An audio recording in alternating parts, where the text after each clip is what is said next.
kancane kancane sizophumelela amabakho ngwanaka Esimnyama ngekani sakebhula umhlaba zabukisa phansi naphezulu iyo Jose siyabulela Esimnyama ngekani sakebhula umhlaba zabukisa phansi naphezulu iyo Jose siyabulela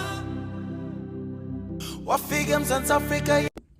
For those that have not subscribed to the YouTube channel, the Big Daddy Football Corner, please, ladies and gentlemen, subscribe, and subscribe. Welcome once again. Kamalamu Big Daddy, and this is the Big Daddy Football Corner. And when we post videos, now and then, you must know that Orlando Pirates have played. So this is a post-match tactical analysis video for the game between Orlando Pirates and Marumo Gallants, played at Dr. Molemela Stadium in Bloemfontein. What an atmosphere. You could hear from your television. It was singing from the very first minute up into the last minute. A game that Orlando Pirates lost, by 2-1. Goals scored right almost at the end of the first half in the critical phase of the match. Right at the end of the match again in the second half, critical phase of the match. Second game of the league game that Orlando Pirates have lost, under the new coach, or Coach Abdesalam Wadu. If you told me at the beginning of the season to say, I'll be saying to you, Orlando Pirates will lose the first two games of the league, I would have laughed you off, because it's something that is nobody anticipated. Once again, another game that I honestly felt that the gods of football have probably turned against Orlando Pirates, because this is another game that I don't think that Orlando Pirates really deserve to actually lose.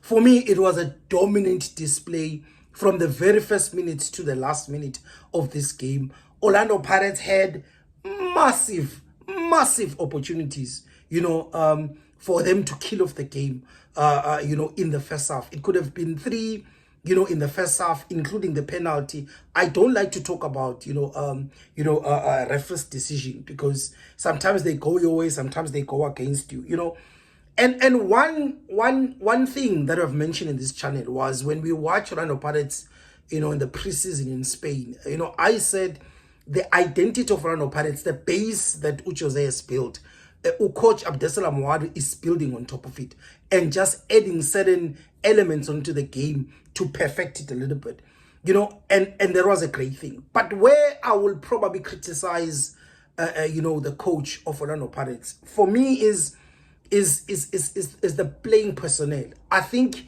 he did not press a reset button on the way Orlando Pirates play, but he pressed the reset button in terms of the personnel that the team is playing. For me, I think the coach rushed too much to play the new players, in this team, because I think, personally, there should have been 2 or 3 changes from the first 11. The Jose was dominant on, in the sense that it could have been Umbule and Unduli, because Makaula was not there, and then Apolis to replace Unkot. For me, those are the changes that I expected, and then introduce the new players slowly. But the players that did not go to Spain, how the hell did they then jump the queue, and all of a sudden they are in the first 20, when the players that actually were there last season and they went to Spain, they are not even in the first 20. To this day, I'm still asking myself, what is wrong with Diano, starting at right back, because he's still the best right back that Orlando Pirates has. He's still amongst the top 5 right backs in the country. Why is he sitting at home and not playing? I still don't understand why Umbata is not in the first 20 at least. I still don't understand why Umabasa is still also sitting in the stand and not in because for me, nice to have new tools or new toys, but don't use all of them at once. Introduce them slowly into the match, And for me, I think that is the only critical thing I would have with the coach. Let's go to the lineup. The lineup came. There was only 3 changes, that the coach made from the previous, from the previous lineup against Kukune, And I looked at Twitter and social media. People were divided to say, why is the coach changing? And I said to me, yes, Jose in the first, in the last season, he played with a consistent team and the results came through. The new coach decides that he's going to, change the squad a little bit. The key or the main of all the players, or let's say most of the players that played against Kukune were there. It was just only 3 changes. I look at Mamelodi Sundowns, first match to second match, there were 3 changes. Second match to third match, there were 4 changes. Orlando Pirates just made 3 changes. Personally, I think for me, it's what the coach, wants or the coach decides to do. Whether it's going to work or not, it's a wait and see. But I don't see the fuss at the moment about making 3 changes, And when you look at the formation of Orlando Pirates, again, with the 4-3-3, and then you look at the Gallants, they played more of a 4-5-1, in this instance, in this particular match. First half, I looked at the mid-block press, Marumo Gallants, where they had 5 players in the middle just to stop Orlando Pirates from playing through the middle, but as soon as they conceded the goal, they started shifting the block a little bit higher, trying to catch Orlando Pirates early or try to win the ball higher than higher up in that. Then looking at Tumariko, a second game watching him, I'm lucky enough to have watched him when he was playing Champions League and his team. I think in the group stages they were playing Pyramids. I think they were in the group Pyramids. What I liked about him, something probably that it will keep coming up as we watch, is his nagging man-to-man marking. To him, it's either Gosali Bola or Kusali Muntu. And he always does those technical fouls, and he does not want, anybody to pass by.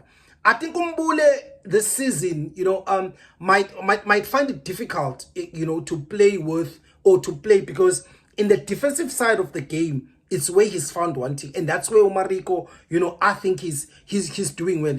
Technical ability second to none, but sometimes I just think that at times he wants to take shots. I understand, because in his team he was playing more of a 10. And he was scoring goals from outside the box. And I think he wants to bring that, but I just feel that at times he's forcing it when there's no need to.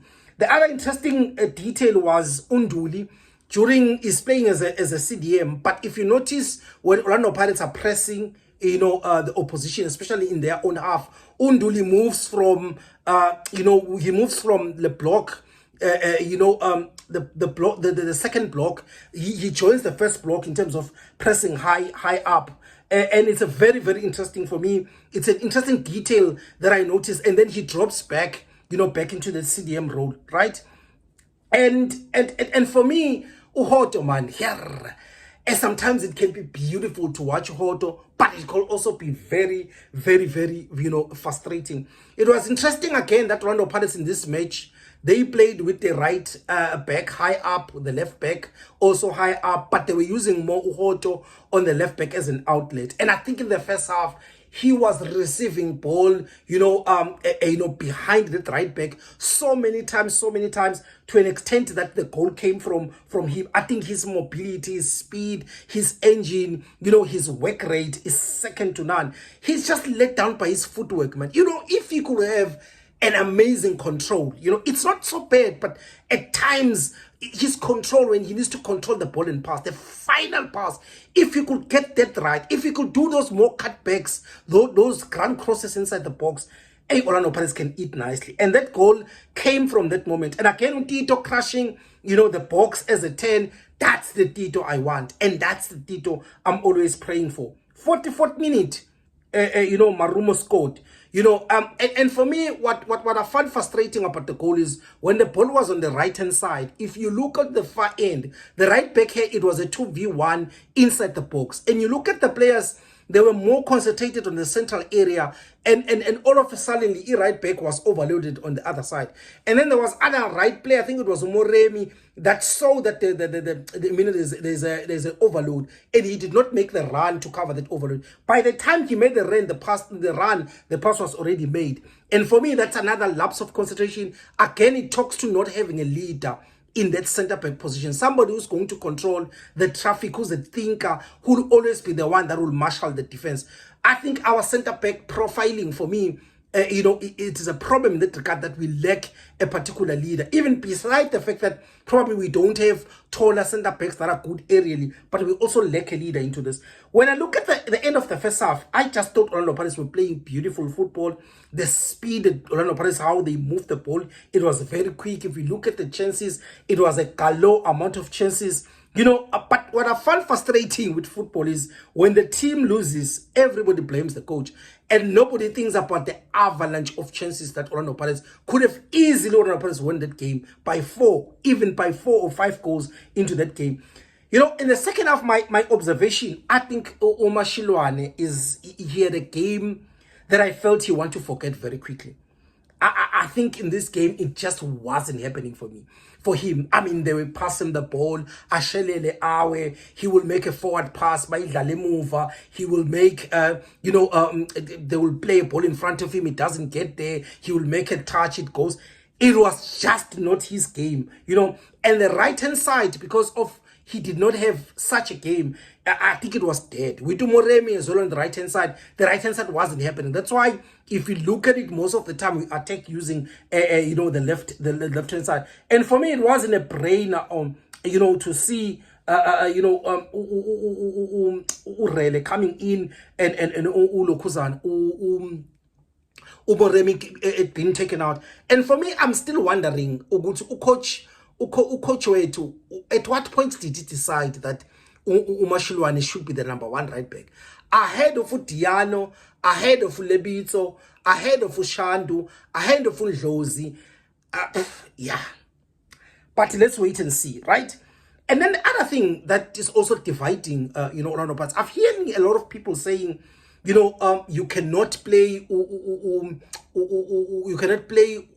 Urele and also play Apolis at the same time, because they are both right-footed. And to me, I honestly want to go away from that thinking, because previously, when we watch football, they were always playing a left-footed player on the left, a right-footed player on the right. And the reason why you want to play a left-footed player on the right is because you are a coach that doesn't want crosses. You prefer somebody who, when he's there, he cuts on the half space, either he makes a pass, or maybe even make a long pass into the far, or even take a shot like Nkota does. But once you play a right-footed player on the right, you are saying to me you want that player that when he gets into his strongest foot, he can cross the ball inside the box. He can cross the ball inside the box. And for me, what has changed this season is Coach Abdeslam Mwadu is once crosses coming from both right backs and left, whether it's cutbacks, inside the box, whether it's ground crosses, whether it's crosses on the air. But he's a coach that looks to play the crosses. Not to Jose, that did not want. That's why it will work, because the way we want to attack the box is different than with Jose. And this is a game, those crosses coming inside the box, it's a game that is screaming for Mabasa in this particular. And for me, he will eat nicely with the type of crosses that are coming inside the box, right? The last thing is, when you want to frustrate Orlando Pirates, play a mid to low block. Crowd the central corridor, overload the central corridor. And that's what exactly Marumo did. Allow Orlando Pirates going to the right back, into the left back, because both their right back and left back, they are very poor in crosses. Orlando Pirates had better crossers of the ball, and also better crushers of the box, or players that can crush the box and are good in the air. Orlando Pirates will eat nicely. This is an Orlando Pirates team that is crying for a typical number 9 that is good in the air, that can hold up play and play with the second striker. That is for me is what I'm yearning for this Orlando Pirates. But for me, Marumo did that. They were looking to catch Orlando Pirates on a counter, and they exactly did that. In the last minute, they scored the goal. But honestly, big ups to Marumo because I think they defended well, inside. But if you look at the second goal that Marumo scored, again, cross from the right. It's a 2v2 situation inside the box, and all of a sudden, when the cross was played, the two players are free and nobody is marking them. The player who's called Mashulwane, who's brought in to defend because he's got the physical structure to defend crosses, he's nowhere to be found. And I think he had a very, very terrible game that you will want to easily forget. Mapagania, if there's anything that I've missed, please let me know. Subscribe, like, comment, and let's get on with the conversation. Danko.